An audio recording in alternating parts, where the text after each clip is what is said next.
Konon, pura itu dulu tempat upacara besar, tapi setelah peristiwa tragis, kepala pemangkunya meninggal. Assalamualaikum warahmatullahi wabarakatuh. Terima kasih telah mengklik video ini. Hai guys, kembali lagi di channel gua Halim Steve. Kali ini gua akan menceritakan sebuah kisah horor, itu larangan pura tua di tengah hutan.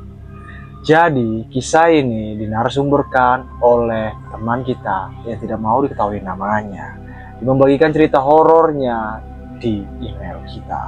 Ada 4 sekawan yang berkemah di hutan tersebut.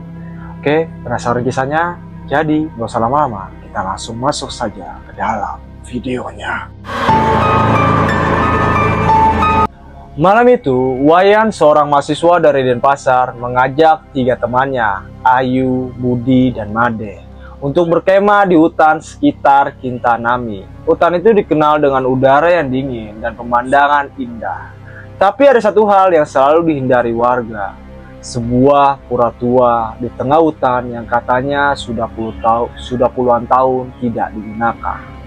Konon, pura itu dulu tempat upacara besar, tapi setelah peristiwa tragis, kepala pemangkunya meninggal. Tiba-tiba saat upacara purnama, pura itu ditutup. Sejak saat itu, warga percaya pemedak atau penjunjung pura yang datang tanpa izin akan diganggu penunggu gaibnya. Pagi sebelum keberangkatan, seorang tetua desa sempat memperingatkan mereka, jangan sampai kalian masuk ke pura itu, apalagi saat malam purnama. Wayan hanya tertawa, menganggap itu sekedar cerita orang tua untuk menakut-nakuti. Mereka pun tetap berangkat. Saat tiba di hutan, udara dingin menusuk, sinar matahari mulai meredup. Di balik kabut, di tengah perjalanan menuju lokasi berkemah, mereka menemukan tangga batu berlumut yang mengarah ke atas bukit kecil. Di puncaknya tampak gerbang candi bentar menjulang. Ukirannya tertutup lumut dan di dalamnya ada halaman luas yang dikelilingi pohon beringin besar. Ayu merinding. Ini pasti pura yang dimaksud tetua desa tadi. Namun, rasa penasaran Wayan lebih besar dari rasa takutnya.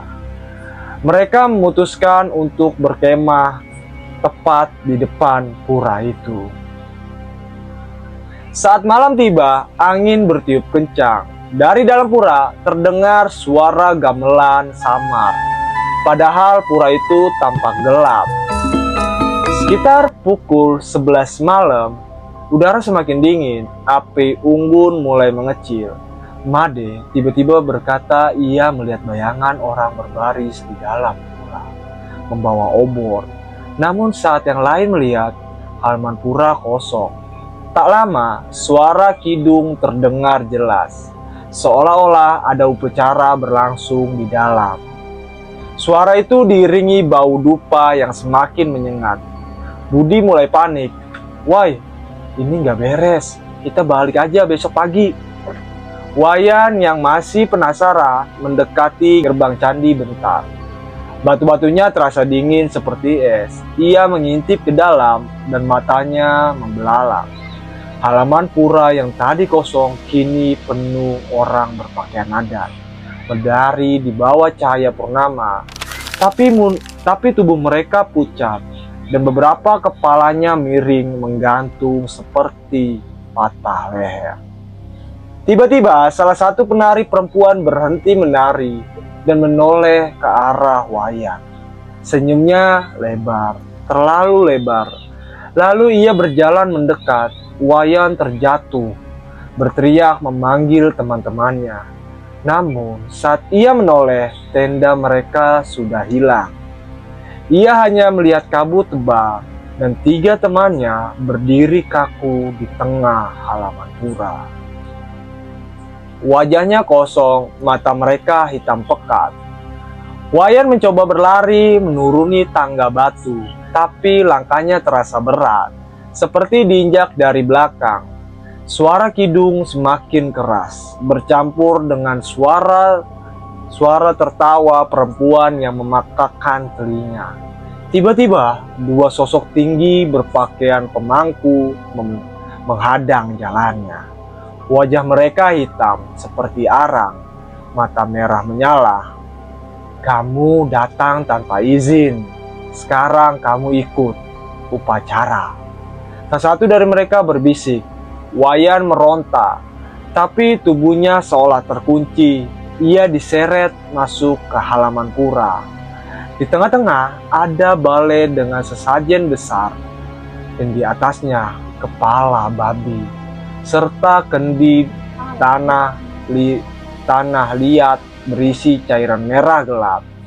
Tiga temannya berdiri di samping balai, wajahnya pucat tanpa ekspresi. Seorang wanita bergaun putih, wajahnya menutupi selendang hitam, berjalan mendekat. Dari bawah kain itu terdengar suara lirih, "Satu jiwa untuk satu bernama." Tangannya yang dingin menyentuh leher Wayan, dan pandangannya langsung gelap. Keesokan paginya, warga desa menemukan gerbang pura itu terbuka. Tak ada tanda-tanda Wayan dan teman-temannya, hanya ada 4 set pakaian mereka yang rapi terlipat di balai, dan bau dupa yang masih tercium di udara. Sejak hari itu, setiap purnama, beberapa warga mengaku melihat bayangan 4 orang muda berdiri di halaman pura, ikut menari dalam upacara gaib yang tidak pernah berhenti. Oke guys, gitu aja kisah horor dari teman kita yang diceritakan lewat Oke guys, gitu aja kisah horor kali ini. Bagi kalian yang punya pengalaman-pengalaman kisah horor atau cerita-cerita horor, boleh tulis di email gua atau kolom komentar di sini. Oke, kita tunggu video selanjutnya. Thank you guys.